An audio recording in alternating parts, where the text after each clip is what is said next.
Sir, लोग depression और mental health को क्यों नहीं समझ पाते हैं? लोग ही क्या, मतलब हमारी ये सोसाइटी क्यों नहीं समझ पाती इस इलनेस को? मुझे इसका आंसर जानना है। लोग डिप्रेशन को समझते हैं कि पागलों की बीमारी है। अगर कोई कहता है कि मुझे डिप्रेशन है, तो लोग कहते हैं पागल हो गया है। एंड वो एक ऐसा माइंडसेट बन चुका है हमारे समाज में, खासकर इंडिया में, जहाँ पे मेंटल हेल्थ को हम इतनी तवज्जो नहीं देते हैं। वी थिंक कि if someone is sharing about their challenges, their emotional challenges, तो उसकी इजाज़त नहीं मिलती लोगों को। और सपोज़ कोई चोट लग जाए, खून निकल जाए, अरे, अरे, अरे! खून निकल गया, क्यों दिख रहा है ना वो। अंदर कितना खून निकल रहा है वो दिख ही नहीं रहा है लोगों को। तो फिर सोचते हैं लोग ये तो बंदा वीक है, मैनेज नहीं कर पा रहा है अपने इमोशंस को। उसको देखो कितना स्ट्रॉन्ग है।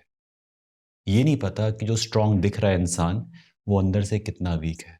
वो शायद बाहर के प्रेशर को, बाहर अपनी इमेज मेंटेन करने को, या फिर ये जानते हुए कि लोग मुझे समझेंगे नहीं, वो स्ट्रॉन्ग दिखेगा। लेकिन कहीं न कहीं जो उसके इमोशंस हैं, वो अंदर उसको दबाते जा रहा है। एज़ अ रिज़ल्ट वो जब खुद के साथ समय बिताता होगा, he would have been crying, he would have been feeling lonely, he would have been feeling कि मेरे पास सब कुछ है। लोग सोचते हैं कि मैं कितना खुश हूँ, कितना सक्सेसफुल हूँ, और कोई मुझसे पूछता है कि मेरे ज़हन में क्या चल रहा है, मैं किस दौर से गुज़र रहा हूँ, मुझे कैसा महसूस होता है।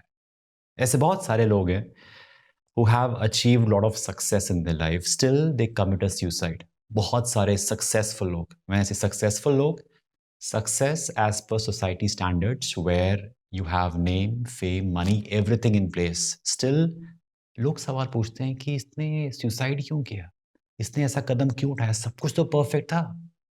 वो लोगों की नज़रों से परफेक्ट था, बट उस शख्स की नज़र से वो परफेक्ट नहीं था। And as a result he took that step. Else अगर एक शख्स इतना पिक्चर परफेक्ट था, उसे क्या ज़रूरत पड़ी थी? अंदर इतना खून बह चुका था कि रोक नहीं पाया, and he went for a suicide. So ये चीज़ हमें समझनी होगी कि as human beings we have emotions. उन इमोशंस को, और आजकल सोशल मीडिया के टाइम पे, और जिस तरीके से एनवायरनमेंट हो चुका है, जहाँ पे we are so vulnerable, so open to things. पहले हमारे आसपास कुछ ही लोग थे जो हमें कुछ कह सकते थे, चाहे वो टीचर्स हों या बॉस हों या आसपास के समाज के लोग हों।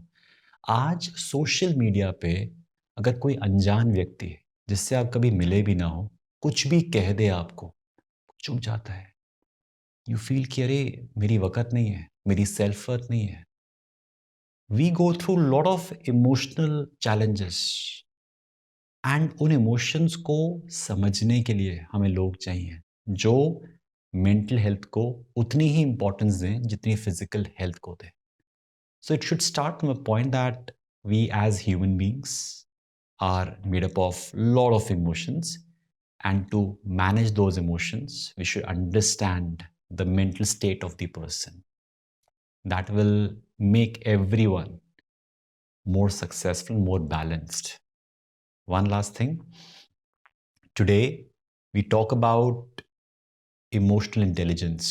पहले एक टाइम था बचपन में, स्कूल टाइम पे लोग कहते थे आपका इसका आईक्यू नहीं है, ये इसका आईक्यू है। अच्छे नंबर आए तो मतलब बहुत शार्प है। आजकल जो कंपनीज हायर कर रही हैं वो चाहती हैं कि बंदे में skill set, that's one part of it, और बंदा कितना इमोशनली स्टेबल है, क्या वो टीम्स में काम कर सकता है, प्रेशर है, डेडलाइंस है, बहुत चीज़ें हैं, क्या वो उस टाइम परफॉर्म कर पाएगा, and that is your emotional state. So जब आप अपने इमोशंस को समझने के लिए खुद से बात करेंगे, खुद के लिए वो समय निकालेंगे, और एक्सेप्ट करेंगे कि जो मेरे अंदर चल रहा है that is okay, and should not feel bad about it, लोगों से शेयर करेंगे। Sharing is a great way to manage your anxieties. अंदर ही अंदर घुटना, सोचना कि लोग समझेंगे नहीं, वो सोल्यूशन है ही नहीं। उसका सॉल्यूशन वही है कि टुवर्ड्स द एंड वो ऐसे फट के निकलेगा, या फिर अंदर ही अंदर आपको ले डूबेगा। So the best way is to have a conversation, to share things with a stranger. आपको लगता है ना कई बार कि मेरे आसपास के लोग मुझे समझेंगे नहीं. Find a stranger. कभी आप कहीं जाओ, उससे कुछ चीज़ें करो शेयर. वो शायद आपसे फिर ना मिले. Right, just a plain conversation, no expectations, no recordings, no social media, just you are sharing दिल की बात कि यार कुछ चीज़ शेयर करनी थी. कोई आपका रिग्रेट हो, कोई आपका सीक्रेट हो, कुछ भी हो, दिल हल्का हो जाता है. It gives you a fresh start to go ahead.